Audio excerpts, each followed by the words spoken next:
귀한 간증 너무 은혜롭고 감사합니다. 그냥 기도회를 바로 진행해도 될 것 같다 생각이 듭니다.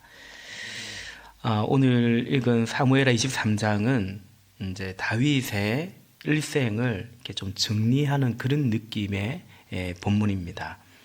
그 가운데 다윗의 용사들의 이름들을 나열하듯 언급합니다. 그 중에서 이른바 다윗의 세 용사로 불려지는 그 세 용사들이 어떻게 다윗에게 충성했는가, 그것을 일종의 일화처럼 소개하는 것이 오늘 본문입니다. 그런데 다윗의 용사들을 소개할 때 가장 먼저 언급하는 것은 이 세 용사인데, 의외로 이 세 용사는 우리에게 좀 생소한 그런 이름들입니다. 8절에 보니까 23장 8절에 보니까 다윗이 거느린 용사들의 이름은 이러하다. 첫째는 다그몬 사람 요셉 바세벳인데 그는 세 용사의 우두머리이다. 그는 800명과 싸워서 그들을 한꺼번에 쳐 죽인 사람이다. 세 용사 가운데 우두머리는 다그몬 사람 요셉 바세벳이라는 사람이고요. 그리고 9절에 보면 세 용사 가운데 둘째는 아우아 사람 도도의 아들 엘르아살이다. 그가 다윗과 함께 블레셋에게 대항해서 전쟁할 때에 이스라엘 군인이 후퇴한 일이 있었는데 이제 이 용사가 어떻됐다라는 거죠. 그리고 이제 세 번째, 세 용사 가운데 셋째는 11절, 12절 말씀 보니까 하랄 사람으로서 아겔의 아들인 삼마이다. 블레셋 군대가 레이에 집결하였을 때 그곳에 팥을 가득 심은 팥밭이 있었는데 이스라엘 군대가 블레셋 군대를 보고서 도망하였지만 12절 삼마는 군대가 도망하는데도 불구하고 밭의 한가운데 버티고 서서 그 밭을 지키면서 블레셋 군인을 쳐 죽였다. 주님께서 그에게, 그 삼마에게 큰 승리를 안겨주었다. 아멘. 이제 이 세 용사가 이러한데요. 그러면서 하나의 일화처럼 오늘 본문의 이야기가 기록되어 있어요. 세 용사가 아둘람 동굴로 다윗을 찾아오게 되는데 다윗은 이때 산성에 요새에 있었다라는 거죠. 거기서 다윗이 하나의 소원처럼 이런 말을 합니다. 15절에 보니까 누가 베들레헴 성문 곁에 있는 우물물을 나에게 길어다 주어 내가 마실 수 있도록 해주겠느냐, 이런 말을 합니다. 베들레헴은 다윗의 고향이죠. 내 어릴 적 내 고향 베들레헴에 그 우물이 있었는데 그게 그날따라 생각이 많이 난 것 같아요. 오랜 전장터에 나와 있고 도주 생활도 하고 여전히 이제 그런 생사가 오가는 그런 이제 피신 생활을 하고 있는데, 하루는 다윗이 어릴 때 먹었던 마셨던 그 우물 곁에 있는 그 우물에, 우리 동네 그 우물에 그 물을 좀 마시고 싶다, 이런 생각이 드는 거죠. 우리도 가끔 그럴 때 있지 않습니까? 내 옛날에 먹었던 그게 오늘따라 너무 먹고 싶네.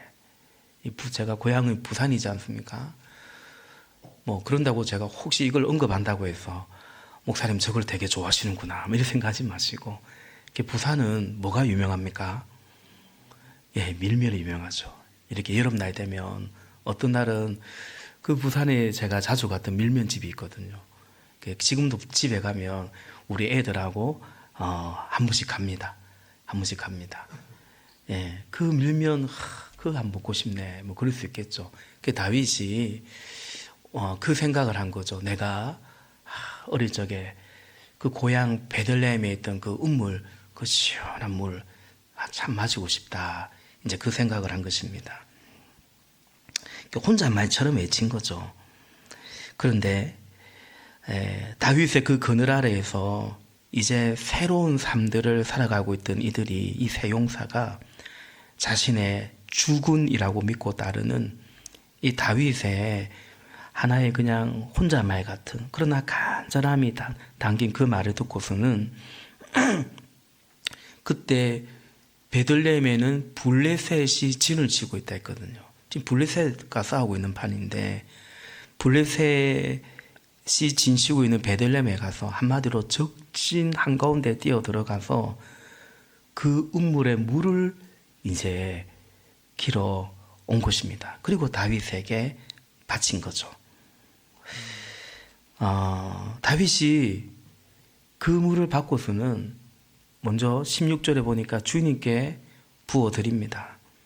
일부를 부어드렸다는 거죠. 그리고 남은 물을 자신이 마시면 좋을 것 같은데, 근데 17절 말씀해 보니까 차마 그럴 수 없다 라고 물을 마시지 않았다, 이렇게 기록되어 있죠. 17절 이렇게 말씀드렸다. 주님, 이 물을 제가 어찌 감히 마시겠습니까? 이것은 목숨을 걸고 다녀온 세 용사의 피가 아닙니까? 그러면서 그는 물을 마시지 않았다. 이 세 용사가 바로 이런 일을 하였다. 아멘. 여러분, 저는 오늘 말씀의 제목이 충성스럽고 충성스러운인데요. 17절 제일 마지막에 이 세 용사가 바로 이런 일을 하였다. 근데 우리가 여기에서 같이 또 읽어야 되는 말이 뭘까요? 다윗이 바로 이 세 용사들에게 이런 일을 했다라는 거죠. 우리는 이 세 용사를 보면서 이게 종으로서의 충성이구나 생각하게 됩니다. 근데 이것은 충성을 넘어 사랑입니다. 왜냐하면 다윗이 명을 내린 게 아닙니다.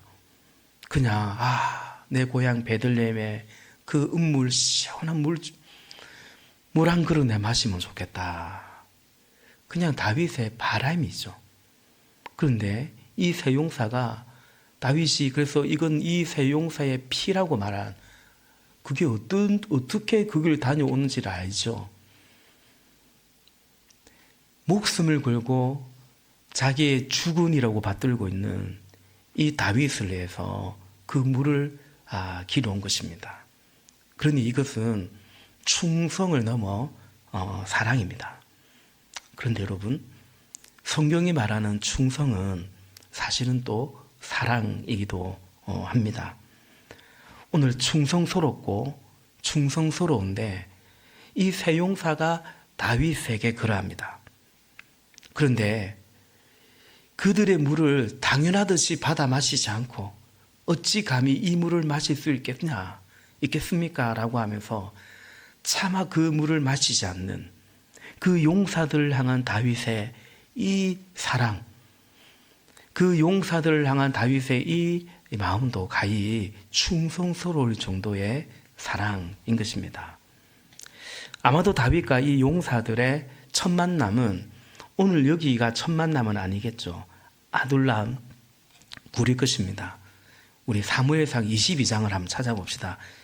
펴놓은 건 사무엘 하고요. 사무엘상 22장입니다.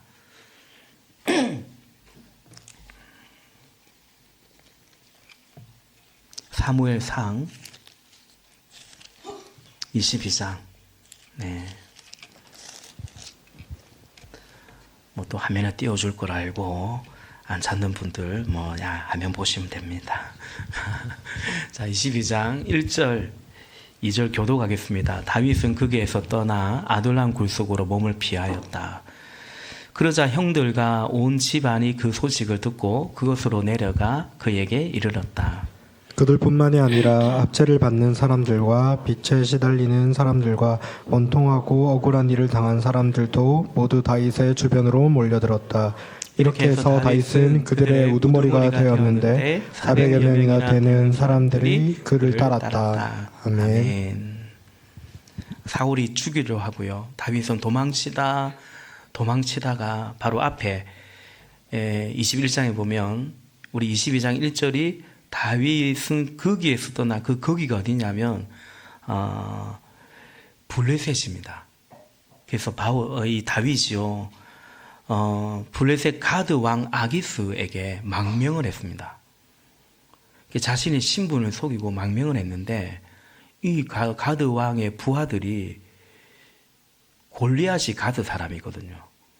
그 자기들의 장수인 골리앗을 죽인 이 천천지 원수가 다윗인데 그 인간이 바로 이 인간이라고 얘기를 한 거예요. 이 가드 왕은 몰랐던 거죠. 그러면 다윗이 말 그대로 호랑이 굴에 들어간 거 아닙니까?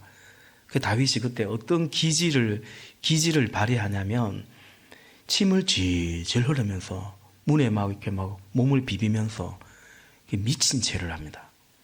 그래서 가드 왕이 이런 미친 놈이 왜 내가 상대할 사람이 없어서 이런 미친 놈을 내가 상대하나 이러면서 내쫓아 버립니다. 죽이지 않고 내쫓아 버립니다. 그래서 거기에서 겨우 살아 돌아와서 거기에서 나와서 여기 아둘람 동굴에 온 거예요. 동굴에 온 거예요. 그러니까 이제 다윗의 가족들도 다 위험한 거 아닙니까? 사울이 죽이려고 하겠죠. 다윗이 있는 그곳으로 왔어요. 그건 그렇다 치고 가족이니까. 근데 2절에 보니까 그들뿐만이 아니라 압제를 받는 사람들, 누구에게 압제를 받는 사람들이겠어요? 사울에게 압제를 받는 사람들이죠. 그 폭군이니까요. 그리고 빚에 시달리는 사람들, 원통하고 억울한 일을 당한 사람들도 모두 다윗의 주변으로 몰려들었다. 이 이제 다윗이 있는 여기가 뭐냐면 다윗의 아들이신 예수 그리스도가 주님이 있는 마치 교회와 같은 거죠. 교회에 어떤 사람들이 오냐면 이런 사람들이 오는 거거든요. 보통 개척교회 하면 목사님들이 그런 말씀 하거든요. 희한하게 이런 사람들만 온다 이런 얘기를 하거든요. 그러니까 교회에 도움될 만한 사람이 아니고 오히려 이 교회에 부담이 되고 그런 사람들이 올 수 있죠. 우리는 오히려 그런 사람들을 VIP로 품어야 된다. 그리고 가정교회는 우리 교회에서도 그리 또 말씀도 하잖아요. 우리 교회에 필요한 사람이 아니라 우리 교회를 필요로 하는 사람인 거죠. 저는 그래서 기도도 합니다. 하나님 그런 VIP들 그리고 함께 그들을 섬길 수 있는 일꾼도 우리 안에서 세워주고 때로는 일꾼도 하나님께서 아직 우리가 부족하니까 보내주시길 그렇게도 기도는 합니다. 그러나 일꾼 보내달라 이 기도가 우리 교회 기도의 주 기도는 아닙니다. 그러니까 다윗도 마찬가지잖아요. 자기도 지금 은신하고 도망치고 있는데 이렇게 사람들이 많이 몰려들면 더 드러나듯 발각되고 언둔 생활하기, 도주 생활하기 힘들잖아요. 힘이 되는 인간들이 아니고 원통하고 억울하고 빚에 시달리는 이런 사람들이 몰려들었는데 근데 다윗은 그들의 우두머리가 되었다. 이게 꼭 좋은 건 아니잖아요. 그들을 품었다라는 거예요. 다윗이. 그 숫자가 400명이었다.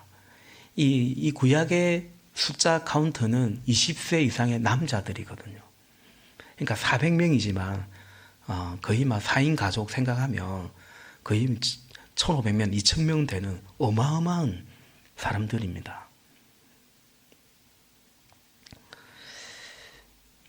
다윗은 그들을 내치지 않고 그들의 기꺼이 그들을 품었습니다. 그들의 우두머리 리더가 되어줍니다. 이게 뭐냐? 그들을 향한 다윗의 사랑이죠. 희생이죠. 충성이었습니다. 이때 세 용사도 다윗을 만난 것입니다. 이들을 먼저 사랑한 것은 누구냐면 다윗입니다. 먼저 섬긴 것은 누구냐면 다윗입니다. 제가 언젠가 말씀드린 것처럼 리더가 팔로에게 충성하지 않으면 팔로는 그 리더에게 충성하거나 더욱이 충성을 넘어 사랑하거나 그런 경우는 사실 잘 없습니다. 다윗이 먼저 그래했고 이제 그 다윗을 따르는 용사들도 다윗을 사랑합니다. 사랑하되 목숨도 아끼지 않는, 다윗을 위해서라면 목숨도 아끼지 않는, 그러니까 다윗이 그 베들레헴의 운물에 물을 마시고 싶다 하니 기꺼이 그 물을 기르러 왔던 거죠. 그래서 저는 오늘 이 장면은 다만 세 용사들이 그랬다만은 아니고 다윗도 그랬다. 충성스럽고 충성스러운 그런 모습이다라는 거죠. 여러분, 이것은 우리가 또한 동일하게 하나님과의 관계로 볼 수 있습니다. 신앙의 열매는 뭐겠습니까? 신앙의 열매는 하나님이 우리를 어떻게 사랑하셨는지 그에 대한 감사이고 감격입니다. 그러니까 오늘 이 다윗의 세 용사들 마음 안에는 뭐가 있냐면 우리 다윗 장군이, 우리의 주군인 다윗이 우리를 원통하고 억울하고 빚지고 그러나 어찌 보면 그냥 짐이 될 것만 같던 그런 우리를 다윗이 기꺼이 우리의 우두머리가 되어줬고 우리를 품어줬고 우리 위해 목숨 걸고 싸워줬고, 그러니까 그 다윗에 대한 사랑, 고마움, 감사, 이게 이 세 용사 안에 있었던 거죠. 우리는 다윗의 세 용사들이 그랬던 것처럼 신자는 하나님에 대한 마음이 그래야 된다. 그 말씀을 드리는 거죠. 하나님을 생각하면 외아들을 주시기까지 우리를 사랑하셨고, 예수님을 생각하면 생명을 주시기까지 이런 나를 사랑하셨고, 그러니까 하나님을 생각하면 그 감사가 있는 거죠. 고마운 마음이 있는 거죠. 그게 신앙의 열매고 건강한 신앙, 아름다운 신앙이다. 왜냐하면 신앙이란 하나님과의 관계이기 때문이죠. 하나님 생각하면 그냥 막 몸이 건조하고, 하나님 생각해도 그냥 하나님, 그게 아니라 하나님 생각하면 나를 어떻게 사랑하셨는지, 내 인생을 어떻게 인도하셨는지, 그 사랑에 대한 마음이 이제 있는 거죠. 미어지는 거죠.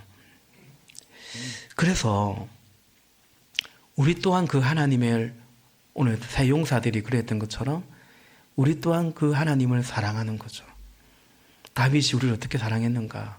우리도 다윗을 사랑하는 거예요. 섬기는 거예요. 주님이 목숨을 주실까지 섬겼다면 나도 주를 위해서 헌신하겠노라.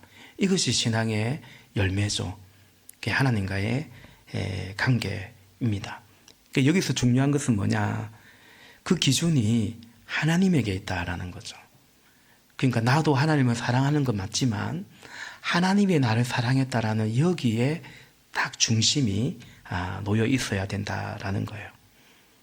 요한일서 4장 19절 말씀에 보니까 우리가 사랑하는 것은 하나님이 먼저 사랑하셨기 때문입니다 라는 거죠. 우리가 그를 사랑하면 그가 먼저 우리를 사랑하셨다라는 것입니다. 하나님과의 관계는 뭡니까? 내가 하나님을 사랑하는 건데, 근데 하나님과의 관계는 뭐냐면 하나님이 우리를 사랑한 그 하나님의 사랑 안에 거하는 것이, 그게 이제 하나님과의 관계입니다. 내가 하나님을 사랑하고 이게 아니라 하나님의 사랑 안에 내가 거하는 거죠. 마치 우리가 주님 품 안에 거하는 거죠. 너희가 내 안에 거하고 라고 말씀하신 것처럼 주님 안에 거하는 것입니다. 우리가 사랑하는 것은 그가 먼저 사랑하셨기 때문이다 라는 것입니다.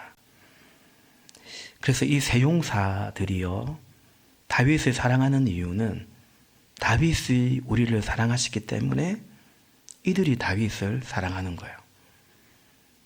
그 다윗의 사랑 안에서 다윗에게 충성하는 것입니다. 자기 사랑이 아닌 충성의 사랑인 것입니다.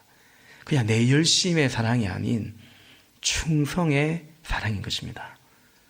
로마서 8장 28절 우리가 잘 아는 말씀이죠. 하나님을 사랑하는 사람들, 곧 하나님의 뜻대로 부르심을 받은 사람들에게는 모든 일이 서로 협력해서 선을 이룬다라는 것을 우리는 압니다. 아멘. 여기에 보면 하나님과의 우리의 관계에 대해서 말하고 있는데, 첫 번째는 하나님을 사랑하는 사람들이라는 거죠. 근데 곧 하나님의 뜻대로 부름을 받은 사람들이라는 거죠. 종종 말씀드리지만 어떤 게 중심이냐면 내가 하나님을 사랑하게도 된 거예요. 놀랍죠. 죄인인 우리가 막 살면 죄나 짓고 사는, 고난을 받아도 죄 때문에 고난받아야 되는 우리가, 그런 죄인을 우리가 아직 죄인 되었을 때에 우리를 위해서 생명을 주시기까지 사랑하신 그 사랑인데요.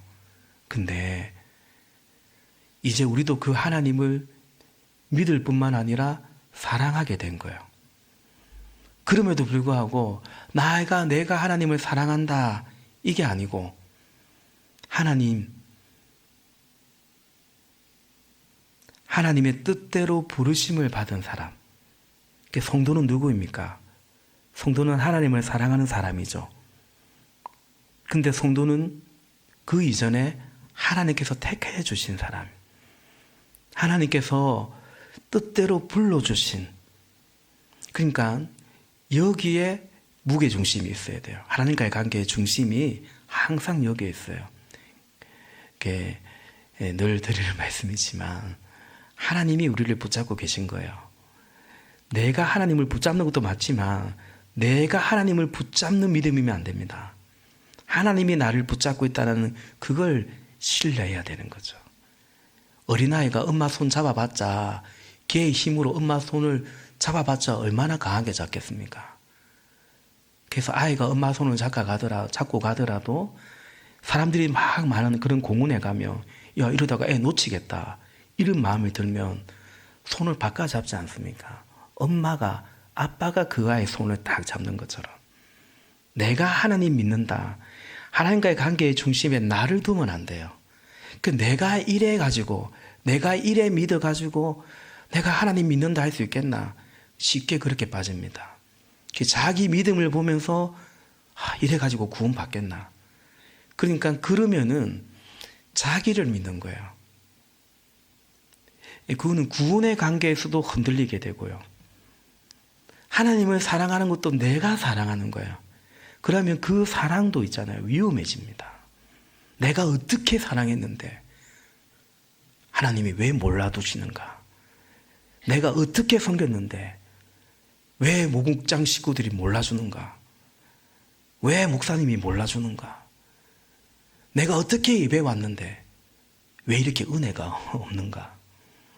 내가 어떻게 성경을 펼쳐 읽었는데 왜 와닿지 않는가? 그러니까 자기가 했다라는 거죠. 자기 거라는 거죠. 근데 아니에요. 신앙관계는 그게 아니에요. 그러니까 내가 주를 사랑하는 것도 하나님의 은혜죠. 고린도전서 15장에 바울의 고백처럼 나의 나된 것은 다 하나님의 은혜다. 내가 다른 사도보다 더 많이 수고했지만 그것도 하나님의 은혜가 헛되지 않았던 것이었다. 여러분, 바울이 목숨도 아끼지 않고 헌신하겠노라, 나는 죽고 예수가 사는 삶을 살겠노라, 그런 아름다운 고백을 쭉 하는데요. 근데 바울의 중심에 늘 잊지 않았던 고백이 뭐냐면 나는 죄인 중에 개수였다라는 거죠. 개수였다가 아니에요. 그냥 개수라는 거죠. 나는 폭행자요, 박해자요, 비방자요. 그러니까 나는 이 전도자로서의 자격이 없는데 하나님이 나를 어떻게 사랑하셨는가? 그 사랑 안에서 이제 우리도 하나님을 사랑하는 거죠. 그래서 우리는 하나님의 뜻을 따르며 사랑하는 거죠. 하나님을 사랑하는데 뜻대로 불러줬다는 거죠. 그래서 하나님을 사랑하는 것이 먼저가 아닙니다. 하나님의 뜻을 따르는 것이 먼저입니다. 우리 생명의 삶에서 헌신을 배울 때도 늘 얘기하듯이 헌신이 뭡니까? 하나님의 뜻이 뭔가 그걸 내가 구하고 그 뜻대로 따르겠다는 것이 헌신이라는 거죠. 그냥 내 몸을 불쌍하게 내어준다. 고린도전서 13장에서 사랑이 없으면 아무 소용이 없다고 말하죠. 그런 헌신을 하고 내 모든 것을 막 구제하고 그럴지라도 왜? 그 안에 뭐가 있냐면 사랑이 없다라는 건 뭐냐면 하나님의 뜻대로의 사랑이 아니라는 거죠. 그래서 여러분 하나님의 뜻을 따르며 사랑하는 거다. 우리의 사랑은 충성인 사랑이다. 내가 그냥 뜨겁게 사랑하는 것이 아니라 하나님 사랑 안에 거하는 것이다라는 거죠. 이게 중요합니다. 그러면 내 사랑으로 사랑하지 않고 하나님 사랑 안에 거하면서 하나님 사랑으로 사랑하게 되는 거죠. 내가 물질로 섬겼어요. 내 것이라 생각하지 않아요. 하나님이 주신 것으로 내가 섬겼다라는 거죠. 내가 헌신했지만 하나님이 헌신적인 그 사랑으로 나는 그냥 응답했을 뿐이다라는 거죠. 이것이 하나님과 우리의 관계, 그게 이제 믿음이다라는 거죠. 오늘 나누고픈 첫 번째 메시지가 이것입니다. 하나님 사랑 안에 거하는가? 여전히 그 사랑 안에 내가 살고 있는가? 그것이죠. 말씀드린 것처럼 내가 사랑하고 내가 내 사랑으로 어찌하겠다고 하면 위험해집니다. 그 사랑에 대한 반응이 없으면, 보상이 없으면 어느새 그냥 서운하다 이걸 넘어서 무시당하는 느낌을 받아요. 내가 어찌 성격권을 내 사랑이 무시당하는 것 같고 그러면 시험에 들기 쉬워요. 여러분 우리 섬길 때 무엇보다 우리 목자님들이 늘 이것을 잘 품어야 됩니다. 우리가 섬기는 게 맞죠. 그런데 내가 하나님 사랑 안에 거하고 있는가라는 거죠. 그거 없이 내 열심, 내 의무감, 내 책임 그렇게 되면은 곤란해집니다. 두 번째 나누고픈 메시지는 하나님 사랑을 당연한 것으로 여기고 있지는 않는지, 더 나아가 누군가의 사랑, 누군가의 섬김을 당연한 것처럼 여기지 않는가 돌아보기를 원합니다. 오늘 다윗이 이 세 용사의 그 충성과 사랑을 당연하게 여기지 않죠. 이건 세 용사의 피가 아닌가. 그래, 내 부하들이 이 자식들 훌륭하구만, 물을 가져왔구만, 확 마셔버리고 다윗이 그러지 않고 이건 물이 아니다, 이건 피다, 내가 어찌 이걸 마실 수 있겠느냐. 우리 신앙을, 여러분 우리 신앙을 병들게 하는 바이러스가 있는데 그게 뭐냐면 당연함이라는 바이러스입니다. 이 당연함이라는 바이러스가 딱 침투해 오면, 감염돼 버리면 병듭니다. 감사를 놓치게 됩니다. 은혜라고 생각하지 않죠. 우리 그 찬양의 고백처럼 내가 살아온 모든 것이 당연한 게 아니라 은혜였소라고 하는데, 당연해져 버리면 은혜 아니죠. 감사 아니죠. 사랑도 아니죠. 그럼 그냥 그 정도로 멈추냐? 아닙니다. 이 당연함이라는 바이러스가 들어오면 은혜도 은혜라고 느껴지지도 않고 별로 감사라고 느껴지지도 않고 거기서 멈추지 않고요, 서운해집니다. 불만이 생깁니다. 하나님에게, 감히 하나님에게, 또 교회에게, 목장에, 목회자에게, 목자에게 서운해지고요, 불만이 잘 생깁니다. 그리고 그것이 하나의 습성처럼 되기도 합니다. 이건 목자도 마찬가지입니다. 목자도 목원들을 당연하게 여기면, 야, 목장에 와두는 게 얼마나 고맙냐, 이런 나를 목자로 여겨주고 같이 목장을 세워가는 것이 얼마나 고맙냐, 이런 마음을 목자가 가져야 되는데 그걸 당연하게 여기는 거죠. 그러면서 이 애들은 맨날 그대로야, 빈손으로 오냐 목장에, 이런 생각이 쉽게 들고, 목원도 마찬가지죠. 목자의 섬김을 당연시 여기면 목자의 섬김을 하찮게 여기고, 다른 목자는 이렇게도 한다던데 이런 생각을 하고 그럴 수 있는 거죠. 목사도 마찬가지겠죠. 그리고 성도님들도 마찬가지가 됩니다. 목사인 제가 만일 성도님들의 섬김을 당연시 여기면 안 되겠죠. 사실은 오늘 다윗이 그랬던 것처럼 이건 성도들의 피다 이렇게 여기면서 눈물로 늘 기도하는 그런 목사이어야겠죠. 그런 목사이도록 애쓰겠습니다. 여러분 기도해 주시기 바랍니다. 그렇지 않습니까? 하나님의 종은 맞지만 제가 우리 교회에 있는 이유가 뭡니까? 여러분이 계시기 때문이죠. 신자들이 있기 때문에 목사도 있는 거고, 그래서 기이 여기는 마음을 가져야 되고, 성도인 여러분도 사실은 목회자에게 그런 마음을 가져야 됩니다. 고마워하고, 그리고 사랑해 줄 때, 부족하지만 여러분이 아껴줄 때 사실은 저도 행복하지만 성도인 여러분들이 행복한 신앙생활을 합니다. 내가 출석하는 섬기는 교회 목사를 아끼고 사랑하는 성도는 행복한 신앙생활을 해요. 그러지 않으면 시험에 잘 들어요.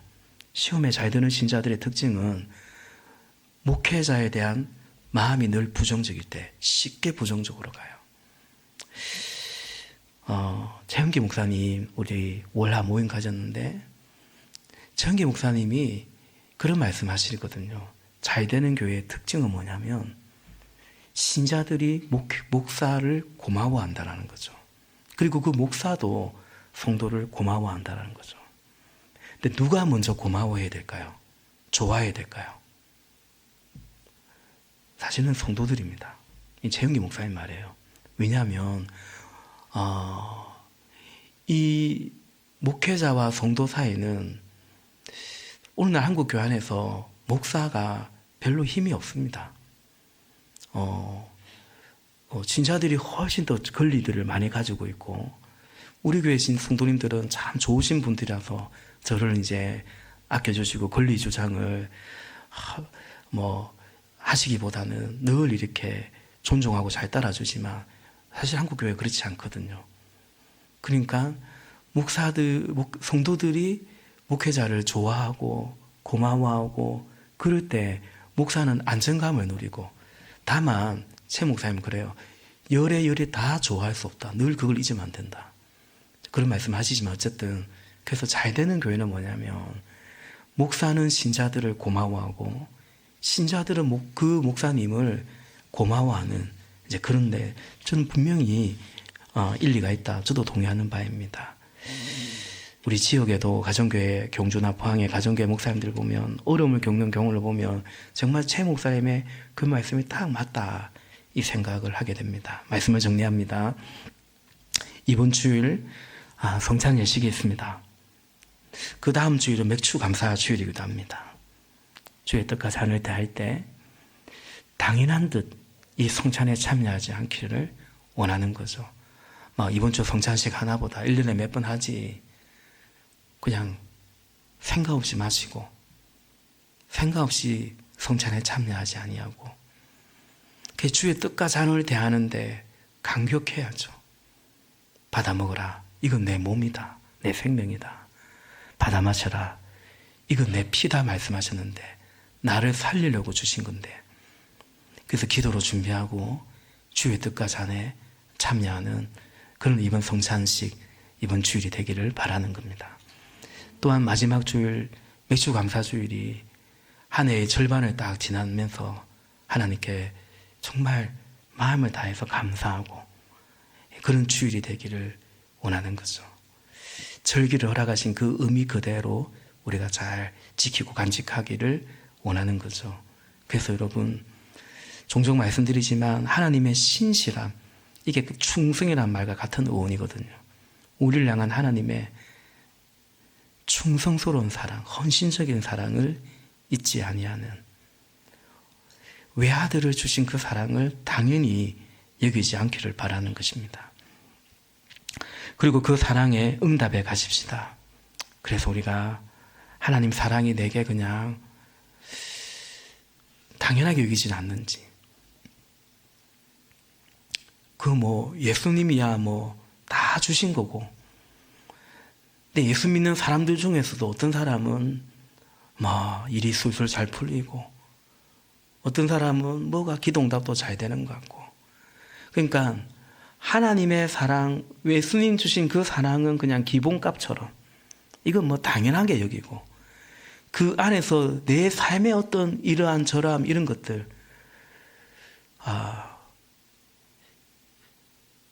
그러면 이제 식어버려요. 예수님이 그 70인의 전도자가 돌아왔을 때 그들이 막 기뻐하잖아요. 막 권능을 행하고 귀신들이 항복하고. 그때 예수님이 뭐라고 말씀하셨습니까? 귀신들이 너희에게 항복하는 것으로 기뻐하기보다는 너희 이름이 하늘나라 생명책에 기록된 것으로 기뻐하라고 말했죠.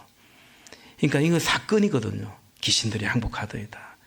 이런 내 삶에 일어난 어떤 일로 기뻐하고 감사하는 것을 넘어서서 하나님과의 관계로, 우리 이름이 우리에게 영생이 주어지고 생명책에 기록된 그 관계로부터의 복음으로 인한, 지난주에 말씀드린 것처럼 복음과의 관계에서의 우리의 모습이어야 된다라는 거죠.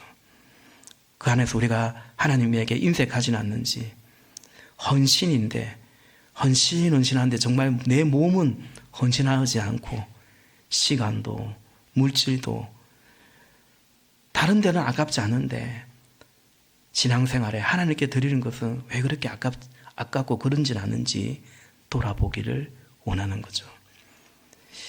연초에 무엇인가 헌신하거든요. 내가 중보기도 하겠습니다. 새벽기도 하겠습니다. 제가 야베스의 기도에 동참하겠습니다. 헌금에 동참하겠습니다. 이맘때쯤 되면 실실 식어요. 식어요. 그러니까 여러분, 그 결심을 다시 한다기보다는 결과적으로 결심을 다시 하는 건데, 하나님과의 관계를 돌아봐야 돼요. 내가 왜 멈춰버렸는지, 중단해버렸는지, 식어버렸는지, 왜 아깝게 여기고 있는지 말이죠. 또 그런가 하면 사랑하는데 내 사랑으로 사랑하라고 하는 것은 아닌지 돌아보면서 하나님의 사랑 안에 가해서, 그래서 오늘 세용사가 다윗이 우리를 어떻게 품어주셨는가, 사랑했는가, 그 안에서 다윗을 향한 사랑을, 충성을 했듯이 우리 또한 하나님이 우리를 어떻게 사랑하셨는가, 그 사랑 안에 다시 한번 거하며 그 사랑 안에서 오직 그 사랑에 대한 응답으로 헌신도 하시고 충성도 하시고 순종도 해가시기를. 그래서 주님께서 부리시기 편한 그런 종들이 되시기를 예수님의 이름으로 축복합니다. 기도하겠습니다.